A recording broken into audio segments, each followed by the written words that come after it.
Hello and welcome back to our channel Coursology hub.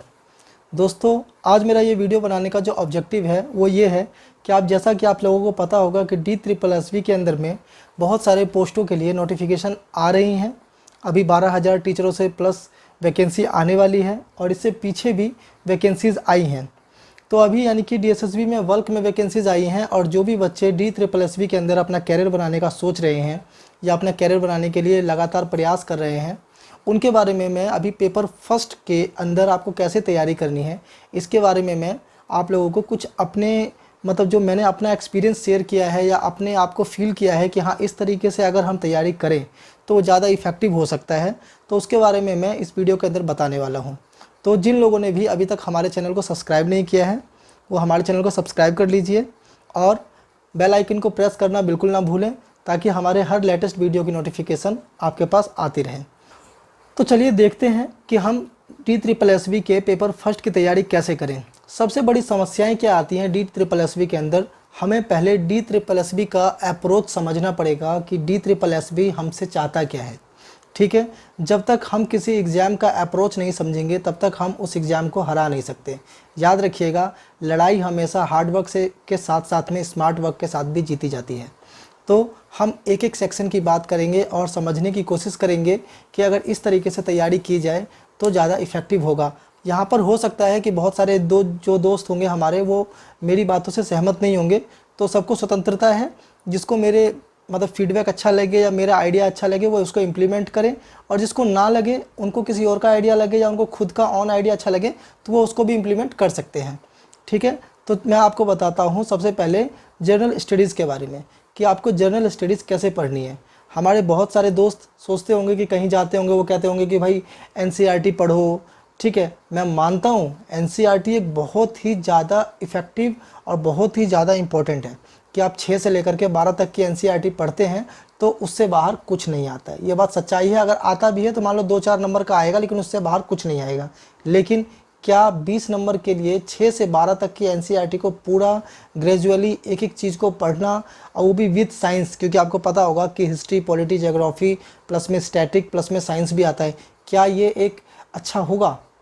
और इतना पढ़ने के बाद में 20 नंबर क्या पूरा कवर होगा? और सबसे बड़ी बात है कि इतना लार्ज स्केल पर पढ़ने के बाद में क्या आपको इतना स्टोर होगा कि हाँ, आप सब कुछ कर पाएँ? तो इस तरीके से आप कर सकते हैं, लेकिन मैं आपको एक और स्मार्ट तरीका बताता हूँ जिस तरीके से आप बहुत ज़्यादा इफ़ेक्टिव और ज़्यादा स्कोरिंग कर सकते हैं। वो तरीका क्या है? सबसे पहले आप लूसेंट या क्राउन, इन दोनों पब्लिकेशन में से कोई एक पब्लिकेशन को आप पढ़िए। ठीक है, अच्छे तरीके से, बिल्कुल धीरे धीरे और ग्रेजुअली उसको मगअप करिए, उसको बार बार पढ़िए, लगातार पढ़िए। आपको जहाँ भी समय मिले आप लूसेंट को पढ़िए या क्राउन को पढ़िए, लेकिन अगर मेरा ऑन सजेशन मानेंगे तो आप लूसेंट पढ़ें, क्योंकि क्राउन पब्लिकेशन के अंदर मैंने कहीं कहीं पे थोड़े से एरर देखे हैं। एरर बहुत लेस है लेकिन है। तो मैं अगर आपको कहूँ तो आप लूसेंट पब्लिकेशन को पढ़िए। अगर आप क्राउन भी पढ़ते हैं तो वो भी बेस्ट है, लेकिन मेरी सजेशन से आप लूसेंट को पढ़िए। और लूसेंट जब आपका ख़त्म हो जाए तब आपको क्या करना है, तब एक किताब आती है महेश कुमार बर्णवाल की NCERT चैप्टर बेस MCQ। ठीक है, वो किताब आप लेकर के आइए। मार्केट में हर जगह अवेलेबल है। ठीक है, आप कहेंगे तो मैं उसकी फ़ोटो खींच के आपको नीचे डिस्क्रिप्शन में भी डाल दूंगा। ठीक है, महेश कुमार बर्णवाल की NCERT बेस। वैसे किरण पब्लिकेशन भी निकालती है, लेकिन मैंने दोनों बुकों को कंपेयर किया तो मुझे महेश कुमार बर्णवाल की किताब बहुत ही ज़्यादा इफेक्टिव लगी as compare to Kiran publication के। तो आप महेश कुमार बर्णवाल की NCERT बेस किताब को ले आइए और उसको चैप्टर वाइज स्टडी कीजिए। जब आप महेश कुमार बर्णवाल की किताब को पढ़ लेंगे अच्छे तरीके से, उसके बाद आपको क्या करना है, उसके बाद दोस्तों आपको किसी भी बुक को, किसी भी पब्लिकेशन को, किसी भी चीज़ को नहीं पढ़ना है।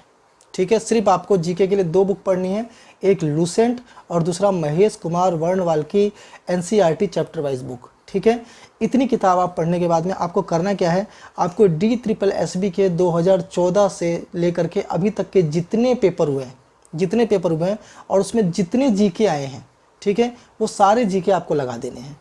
ज़्यादा से ज़्यादा अगर मैक्सिमम आप पकड़ के चलें तो ज़्यादा 2-2,500-3,000 क्वेश्चन बनेंगे, आपको सारे लगा देने हैं DSSB के। ठीक है, उसके बाद आपको क्या करना है, करंट अफेयर्स। वो करंट अफेयर्स आपको अभी बिल्कुल नहीं करना है, जब एग्ज़ाम नज़दीक आए तब आपको करंट अफेयर्स उठाना है।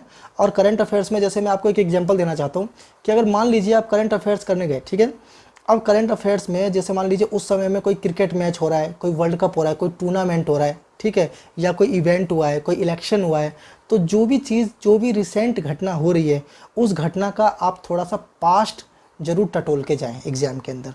पास्ट को टटोलने से क्या होता है, क्योंकि एग्जामिनर होता है वो चाहता है कि भाई जो बच्चा करंट अफेयर्स की चीज़ें लेके आया है, हम एक काम करते हैं स्टैटिक के तौर पे उसी से रिलेट करके उसका पास्ट पूछ लेते हैं।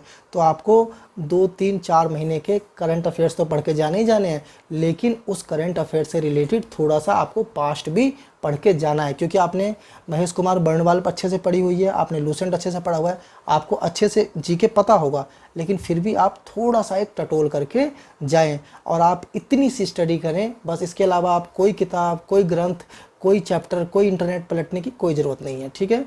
तो आप ये मान के चलिए कि आपके कम से कम आप 20 में से 15 नंबर, जो कि जीके के अंदर बहुत हाईएस्ट नंबर होता है, ये आप बहुत अच्छे से दोस्तों स्कोर कर पाएंगे। ये मेरा ऑन एक्सपीरियंस है, जिस तरीके से मैं प्रिपरेशन कर रहा हूँ मैंने आपको बता दिया है। अब आपकी मर्जी है कि आप चाहें तो इस स्ट्रेटजी को फॉलो कर सकते हैं। अब बात करते हैं हम लोग हिंदी की, कि हिंदी की तैयारी आपको कैसे करनी है। आपने DSSB का पेपर हिंदी का उठा करके देखा होगा। जो इंग्लिश मीडियम वाले भाई होंगे तो उनको थोड़ा सा टफ लगता होगा, लेकिन जो हिंदी मीडियम वाले होंगे उनको लगता होगा क्या पूछ रहे हैं, 56 कैसे लिखते हैं, 57 कैसे लिखते हैं, मैं जाता हूँ, मैं खाता हूँ, इस तरह की चीज़ें पूछते हैं वो। लेकिन आप एक बात मानिए कि 13 नंबर 14 नंबर 13 नंबर 14 नंबर हर बच्चा उठा लेता है, ठीक है। ये डन है कि अगर एक बच्चा जो ठीक ठाक हिंदी जान रहा है वो 13 नंबर 14 नंबर 15 नंबर तक भी ले लेता है। लेकिन अगर आपको DSSB के अंदर में 17 18 19 के दायरे में पहुंचना है, या 20 में से 20 नंबर लेने हैं, तो वो आप कैसे ले सकते हैं। इसके लिए मैंने जो देखा है, आपको ज़्यादा बुक नहीं उठानी, कोई बुक नहीं उठानी आपको। सिर्फ आपको लूसेंट ग्रामर जो 100 या 120 रुपये की जो बुक है, ठीक है, जिसके अंदर संज्ञा, सर्वनाम, विशेषण, क्रिया, भेद, ये सारी चीज़ें दी हुई हैं, आपको सिर्फ उसको उठाना है। और उसके जो 8 ग्रामर के पोर्शन दिए हुए हैं, ठीक है, उस 8 ग्रामर के पोर्शन को आपको बहुत अच्छे से देख लेना है। आई थिंक अगर आप उसको करने बैठेंगे तो मिनिमम 1 दिन और मैक्सिमम 2 से 3 दिन में आप उसको पूरा अच्छे से कर लेंगे। उसके बाद आपको करना क्या है, उसके बाद आपको DSSB के पेपर उठाने हैं, और DSSB के अंदर जो जो ग्रामर के पोर्शन आए हैं आप उसको करिए। और अगर आप उसमें अटकते हैं तो उस चैप्टर को, खाली उस चैप्टर को टारगेट करिए, ठीक है। और इसमें मैं भी आपको बताता हूँ कि आपको पीछे से आगे नहीं आना है, आगे से पीछे जाना है, ठीक है। याद रखिएगा, मेरा कहने का मतलब क्या है कि आपको 14 15 16 17 18 नहीं आना है, 18 17 15 14 13 इस तरीके से पीछे जाना है, ठीक है। इस तरीके से आप सारे क्वेश्चंस लगा दीजिए। मुश्किल से उसके भी 2-2.5 हज़ार क्वेश्चंस होंगे, और उसके बाहर आपका इतना बम्पर स्कोर बनेगा कि उसका आप इमेजिन नहीं कर सकते। तो अब हम बातें करते हैं इंग्लिश विषय की, कि आपको इंग्लिश विषय को कैसे डील करना है। होता क्या है कि हमारे कई साथी जो हैं वो हिंदी में अच्छे होते हैं तो इंग्लिश में कमज़ोर होते हैं, इंग्लिश में अच्छे होते हैं तो हिंदी में कमज़ोर होते हैं। मेरे साथ भी कंडीशन है कि मैं हिंदी में अच्छा हूँ तो मैं इंग्लिश में कमज़ोर हूँ। लेकिन हर आदमी का स्ट्रॉन्ग पॉइंट होता है। तो जिन बच्चों की इंग्लिश अच्छी है उनको कोई विशेष ज़्यादा तैयारी करने की ज़रूरत नहीं है, लेकिन जिन बच्चों की इंग्लिश बिल्कुल वीक है, ये मैं उनके लिए स्ट्रेटजी बता रहा हूँ। उनको करना क्या है, सुन लो दोस्तों अच्छे से, कि आपको नाउन, प्रोनाउन, एडजेक्टिव, है ना, कंजक्शन, ठीक है, ये सारी चीज़ें जो हैं आप ग्रामर के थ्रू एक बार आप बेसिक ज़रूर जान जाए। ये इंपॉर्टेंट है कि आपको बेसिक ज़रूर पता होना चाहिए। ये नहीं होना चाहिए कि आपको बिल्कुल आइडिया नहीं है, आप जाकर के बस तुक्के मार रहे हो, ठीक है। ये बात याद रखना कि बिल्कुल डेप्थ लेवल का DSSB कभी नहीं पूछता है। आप चाहे तो प्रीवियस ईयर के क्वेश्चन पेपर उठा करके देख सकते हैं कि उन्होंने बिल्कुल डेप्थ लेवल का, जैसा CHSL में आता है, जैसा CGL में आता है, जैसा कि हमारे दूसरे कॉम्पिटिटिव एग्जाम्स में आता है, इस लेवल का DSSB कभी नहीं पूछता है। वो हमेशा ये सोचता है, उसका एक ऑब्जेक्टिव रहता है कि कैंडिडेट को basic Hindi, basic English, basic reasoning, basic math, थोड़ा सा GS आना चाहिए, ठीक है। तो आपको करना क्या है, जो बेसिक लेवल की अंग्रेजी है, जो बेसिक रूल रेगुलेशन है ग्रामर के, वो आपको अच्छे तरीके से याद कर लेने हैं, ठीक है। उसके बाद में आपको क्या करना है, ईडियम फ्रेजेस हो गए, है ना, उसके बाद में फिल इन द ब्लैंक्स हो गया। इस तरह के जो हमारे बेसिक ग्रामर की चीज़ें हैं वो आपको अच्छे तरीके से एक बार उन 8 पोर्शंस को अच्छे से देख लेना है। उसके बाद सेम मेथड आपको ओल्ड ईयर के क्वेश्चन पेपर उठाने हैं और वहाँ से देखना है कि अच्छा इस तरह की चीज़ें आई थी, इस तरह का ग्रामर पूछा था, ये तो मेरे को आता है। अगर मेरे को नहीं आता है, ओके, अगर मेरे को नहीं आता है तो ये कहाँ मिलेगा और इसको मैं कैसे अपने आप को इम्प्रूव करूँ, आप फिर उस सेक्शन के ऊपर काम करिए, ठीक है। ये नहीं कि आप किरण पब्लिकेशन का ग्रामर ले आए, आपने कोई ऑनलाइन कोर्स ख़रीद लिया और आप लगे हुए हैं CHSL लेवल के, CGL लेवल के, आप बिल्कुल पागलों की तरह कर रहे हैं। होगा क्या दोस्तों, मैं आपको बताता हूँ। आप अगर रीजनिंग भी CGL लेवल का, आपने अगर इंग्लिश भी CGL लेवल का, हिंदी भी CGL लेवल का, ठीक है, हर चीज़ एकदम हाई फाई लेवल का कर लिया, तो इतनी चीज़ों को मतलब आप अपने माइंड में ले करके आप 2 घंटे में, जो कि आपको 120 मिनट में 200 क्वेश्चन करने जाएंगे, तो आपको मैं अपना एक्सपीरियंस बता रहा हूँ कि आप एग्ज़ाम में जाके पजल हो जाएंगे। ये मेरे से लिख के ले लीजिए, मैं आपको बता रहा हूँ, आप एग्ज़ाम में जाके पजल होने वाले हैं। तो आपको ये स्ट्रेटजी बिल्कुल नहीं अपनानी है। आपको कौन सी स्ट्रेटजी अपनानी है कि आप उस सेक्शन के ऊपर टारगेट करिए जो सेक्शन DSSSB के अंदर आ रहा है। तो आप क्या करिए, मेरे मानने से आप चाहिए आप इतना करके देखिए और उसके बाद आप ऑल ईयर के क्वेश्चन पेपर लगा के देखिए, आपको ज़रूर फ़ायदा मिलेगा। तो आपको करना क्या है, आपको 8 पोर्शन ग्रामर के अच्छे से देख लेने हैं। उसके बाद में आपको सिनोनिम्स, ऑन्टोनिम्स, ठीक है, उसके बाद में इडियम, फ्रेजेस, ये तो आपको रटते रहने हैं क्योंकि ये हमारे डेली लाइफ में भी काम आते हैं, ठीक है ना। तो इसके तो रोज़ शाम को लेटे समय, रात को सोते समय 10, 20, 50 रोज़ देखा करिए, ऑटोमेटिक आपके 600, 700 तैयार हो जाएंगे। उसी में से कुछ ना कुछ फंसेगा। लेकिन आप ग्रामर के 8 पोर्शन अच्छे से कर लीजिए और उसके बाद जितने कोशिश हो सके आप ऑल ईयर के क्वेश्चन पेपर लगाइए और जहाँ पर आप अटके उस सेक्शन के ऊपर काम करिए, ठीक है। तो आपको बहुत फ़ायदा करेगा। इस तरीके से आप इंग्लिश को भी बहुत अच्छे तरीके से इम्प्रूव कर सकते हैं। तो अब हम बात करते हैं रीजनिंग की, ठीक है। तो रीजनिंग के अंदर आपको क्या करना है, रीजनिंग में क्या होता है, अक्सर लोग क्या करते हैं, अरिहंत पब्लिकेशन की, किरण पब्लिकेशन की, JP पब्लिकेशन की, अलग अलग पब्लिकेशन की बुक लाएंगे। कई में चैप्टर वाइज होता है, कई में मोस्ट इंपॉर्टेंट होते हैं, कई में 6000 क्वेश्चन की सीरीज़ है, कई में 10,000 क्वेश्चन की सीरीज़ है। कई बार कैरियर का अदर एप्लीकेशन के कोर्स ज्वाइन करके और पूरा ग्रेजुएशन CHSL लेवल का पढ़ने लगते हैं, ठीक है। ऐसी गलती नहीं करनी है। अगर आपका बेसिक कमज़ोर है तो आप एक बार YouTube चैनल पे भी दुनिया भर के वीडियो कंटेंट अवेलेबल है, तो आप बेसिक ज़रूर देख लें कि किस तरीके से उसके बेसिक्स क्लियर होंगे, ठीक है। और उसके बाद आप ये देखें कि किस पैटर्न के सवाल आ रहे हैं, याद रखिएगा किस पैटर्न के सवाल आ रहे हैं, और उसी पैटर्न के सवाल आप 10-10, 20-20, 10-10, 20-20 उठा करके आप लगाते जाइए, ठीक है। बस सिंपल सा तरीका बता रहा हूँ मैं कि जिस पैटर्न के सवाल आ रहे हैं उस पैटर्न को उठाया और उसी पैटर्न के 10, 20, 50, ठीक है, 20, 30, 20, 30, 20, 30 हर पैटर्न के आप बनाते जाइए, ठीक है। इस तरीके से क्या होगा, जब आप 10, 20, 30 पेपर बना लेंगे तो आपको पता लगेगा कि आपके 3000, 4000 क्वेश्चन बन गए हैं। और उसके बाद जो आप पेपर में जाएंगे ना, तो जो एग्ज़ाम के अंदर 120 मिनट में 200 क्वेश्चन करने होते, धक धक धक धक करता है मन, वो भी आपका दूर हो जाएगा, ठीक है। अब बात करते हैं हम लोग मैथमेटिक्स की। तो मैथ में आपको क्या करना है, मैथ में होता क्या है मैं आपको बता रहा हूँ, ये मेरी स्ट्रेटजी है, कोई मेरी स्ट्रेटजी से असहमत भी हो सकता है, मैं पहले बता रहा हूँ, ठीक है। आपको मानना हो तो आप मेरी स्ट्रेटजी को फॉलो कर सकते हैं। हर बच्चे का अगर मान लो मैथ है, किसी का मैथ मजबूत होगा तो जाहिर सी बात है उसके इंग्लिश या कुछ ना कुछ कमज़ोर होगा, और किसी का वो सब्जेक्ट कमज़ोर होगा तो मैथ अच्छा होगा।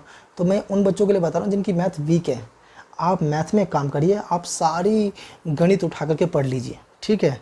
ऐसी गलती कभी नहीं करना है, क्योंकि सारी गणित पढ़ने बैठ जाएंगे तो सब भूल जाएंगे, जो भी पढ़ा है ना दोस्तों दूसरे सब्जेक्ट का वो सब भी भूल भाल के बराबर हो जाएगा।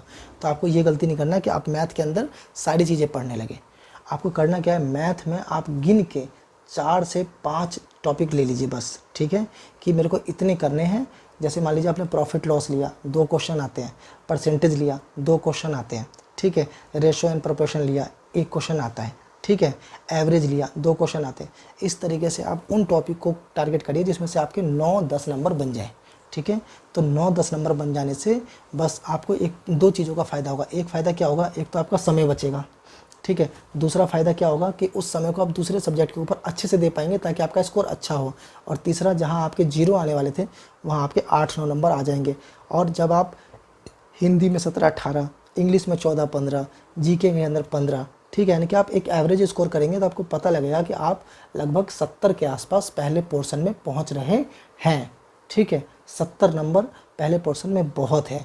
अगर आप 70 इधर लाते हैं, 60 उधर लाते हैं तो लगभग 130 के आसपास हम लोग पहुंच जाते हैं, ठीक है। और 130 नंबर जो है ये एक अच्छा खासा स्कोर होता है किसी भी विषय में। DSSSB के पहले सेक्शन में 70 नंबर लगभग अगर आप ले रहे हो तो समझो कि आप एक अच्छा खासा स्कोर कर रहे हो, ठीक है। तो आई होप कि मेरे द्वारा बनाया हुआ ये पेपर फर्स्ट के ऊपर ये जो वीडियो है ये आपको काफ़ी अच्छा लगा होगा, ठीक है। अगर आपको अच्छा लगा हो तो आप इसे लाइक कर सकते हैं।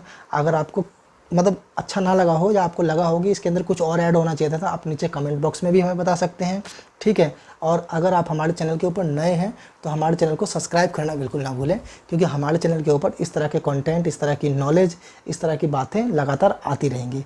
तो थैंक यू सो मच हमारे साथ जुड़ने के लिए, और हमारे साथ ऐसे ही जुड़े रहिए और हमारे परिवार को, हमारे यूट्यूब फैमिली को ऐसे ही बड़ा करते रहिए। और अगर हमारा कंटेंट आपको अच्छा लगता है तो इसको जगह जगह पर शेयर करना बिल्कुल ना भूलें। Thank you so much.